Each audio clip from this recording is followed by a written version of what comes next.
أعوذ بالله من الشيطان الرجيم. بسم الله الرحمن الرحيم.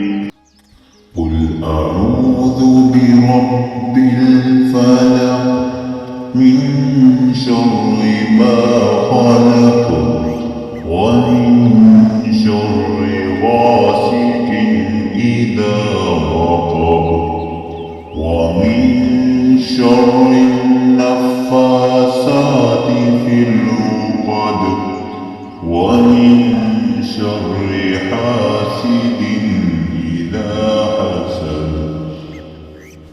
بسم الله الرحمن الرحيم. الحمد لله رب العالمين الرحمن الرحيم مالك يوم الدين. إياك نعبد وإياك نستعين. اهدنا الصراط المستقيم